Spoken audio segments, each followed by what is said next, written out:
claim back what's rightfully mine, sir.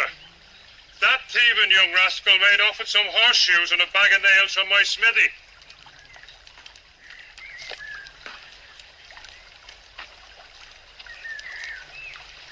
Where is your proof? The proof is I'll find him there. Now, I don't want to be forced to call the police.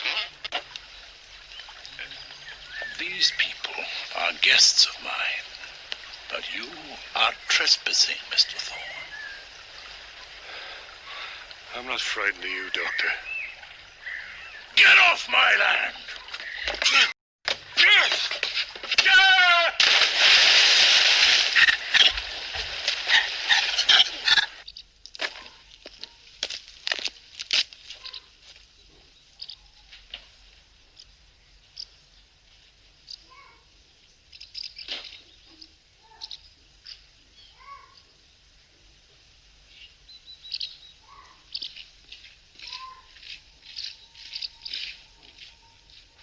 Please come back soon. My dear, there is nothing whatever to worry about. We shall be married in a few weeks. I'm just on my way back to London. Goodbye, sir. And thank you for a most pleasant weekend. I mean to improve my game of chess before my next visit. Yes, I see. You weren't an unworthy opponent. Thank you, sir. I'm just seeing Percy down to the gates, Father. Here.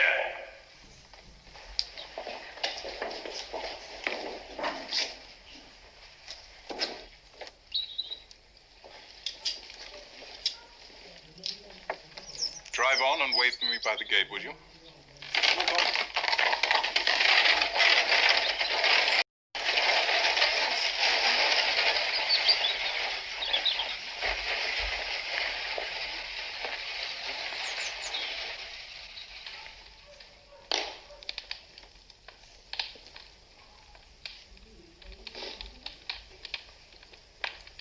The fellow is trespassing.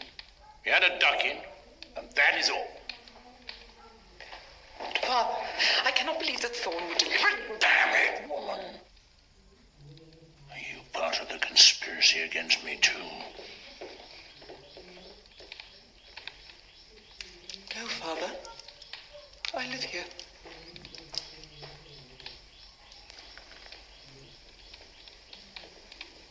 But not for much longer, eh? Once you marry that fellow army teacher.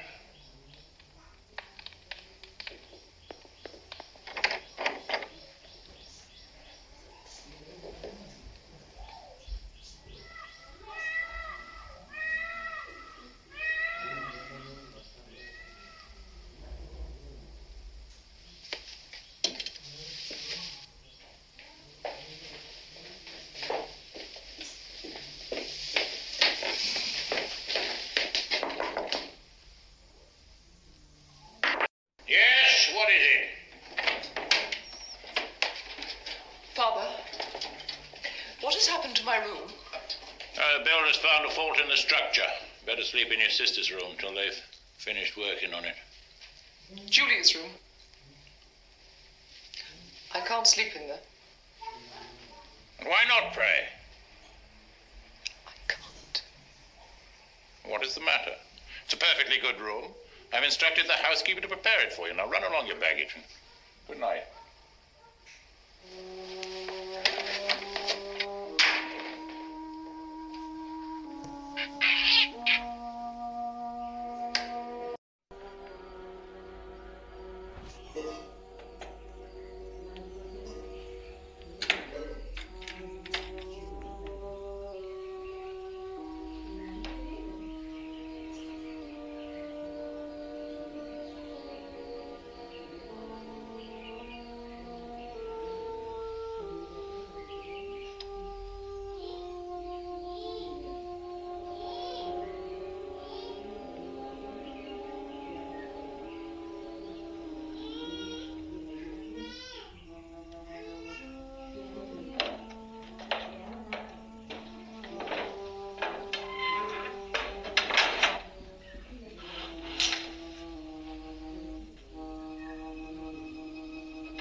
young beauty. Good night. Good night, baby.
I'm very sorry, Watson.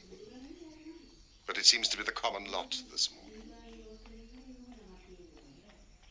What? Mrs. Hudson has been roused. She retorted on me and I on you. But it's only 7:15. What is it, a fire? Oh, no. A client. This will take a moment to draw, sir. Not only a moment. Mrs. Hudson is a mistress of the art of fire lighting. This is my intimate friend and associate, Dr. Watson, before whom you may speak as freely as before myself.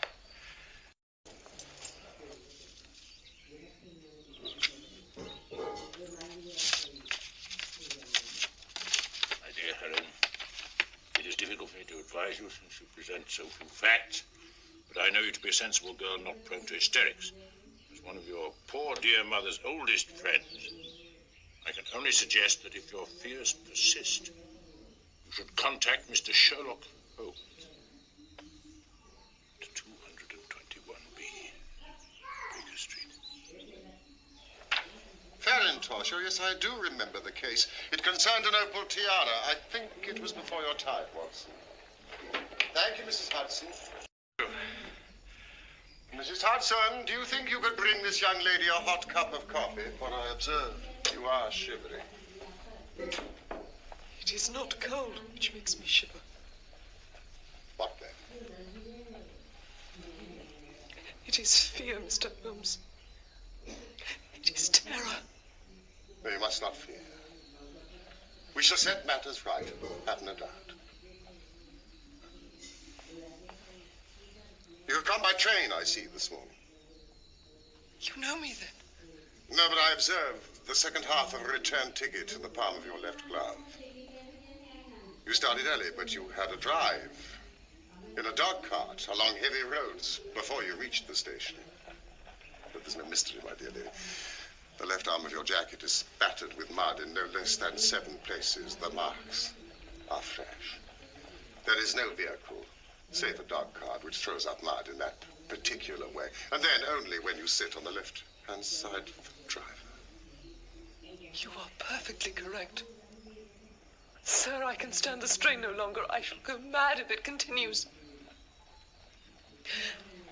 I have heard of you from Mrs. Farintosh, whom you helped in the hour of her sore need. Farintosh. Farintosh.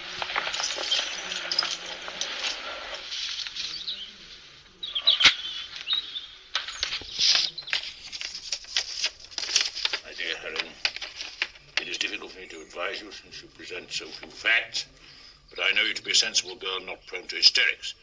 As one of your poor dear mother's oldest friends, I can only suggest that if your fears persist, you should contact Mr. Sherlock Holmes at 221B, Baker Street. Farintosh, oh yes, I do remember the case. It concerned an opal tiara. I think it was before your time, Watson. Thank you, Mrs. Hudson. Sir, do you not think you could help me too?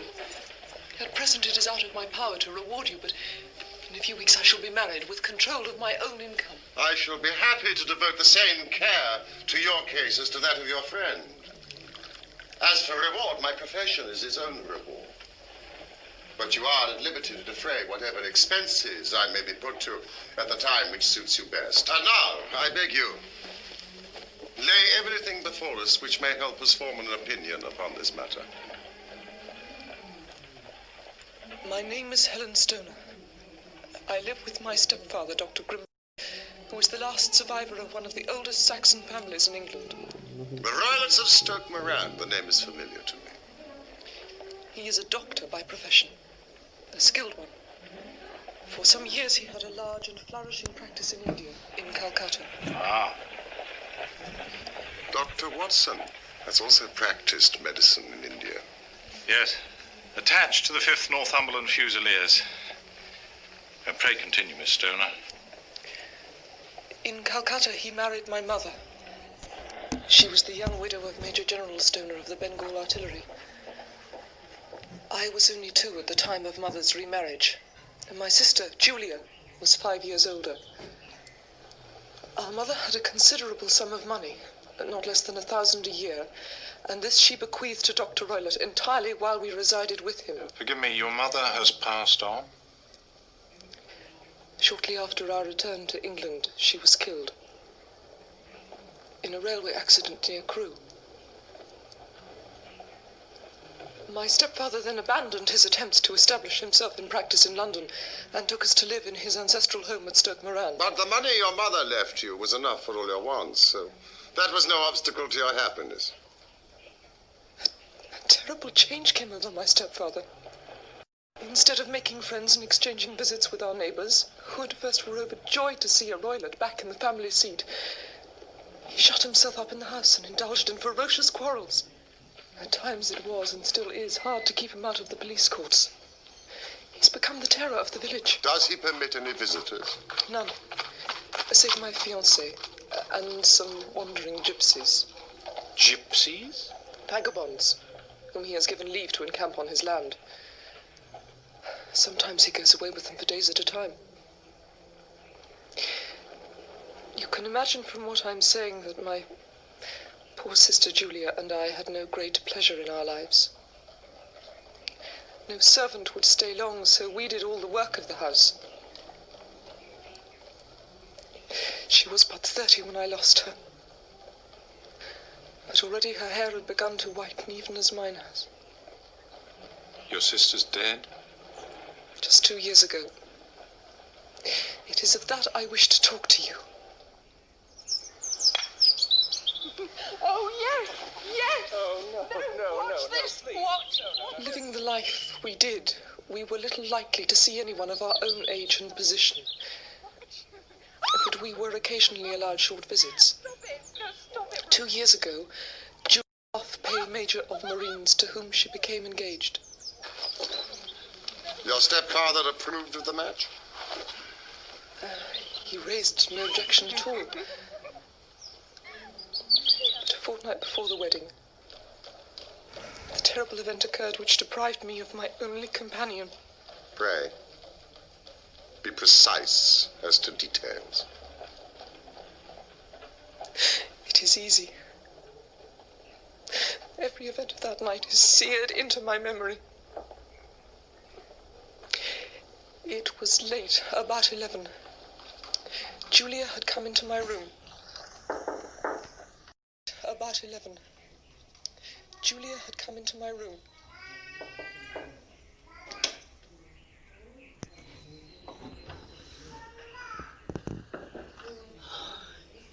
Smoking those awful cigars again. Perhaps you should have this room until the wedding.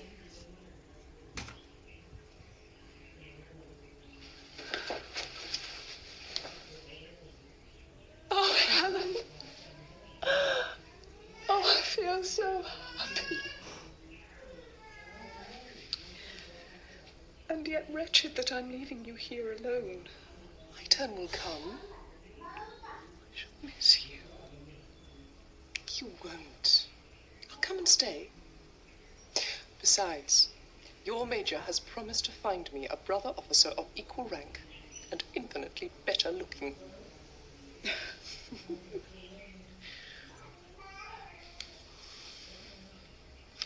What is the matter? Helen, have you ever heard anyone whistle in the dead of night? I suppose you couldn't possibly whistle yourself in your sleep. Certainly not. Why? The last few nights, always about 3 in the morning, I've been woken by a low, clear whistle. I can't tell where it's coming from. I thought you might have heard it. I sleep more heavily than you. It was probably those wretched gypsies.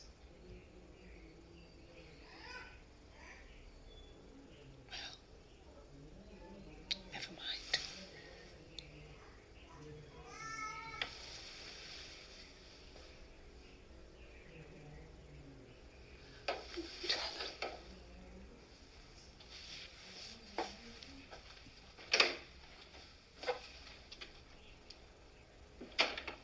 Was it your custom always to lock yourself in at night?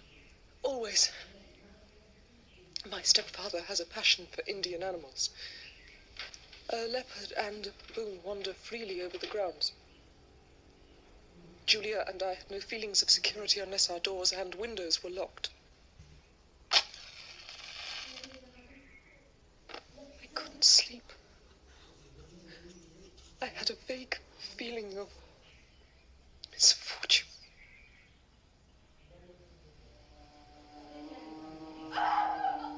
Julia!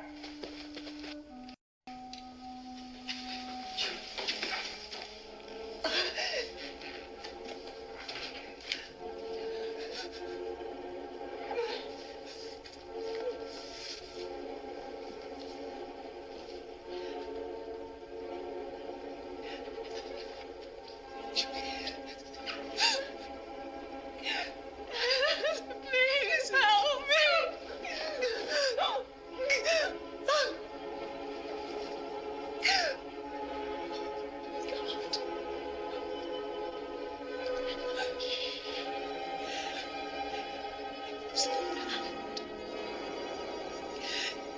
Speckled band. Shh. I can't bother. No, leave me here, Julia. Please, Go back to your room, child. I'll deal with this.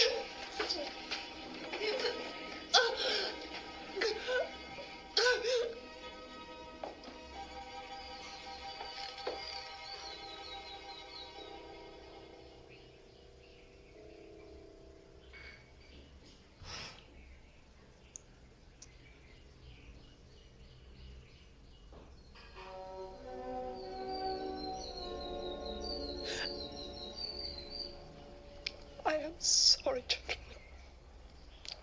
My sister is close. Yes, indeed. What an awful experience.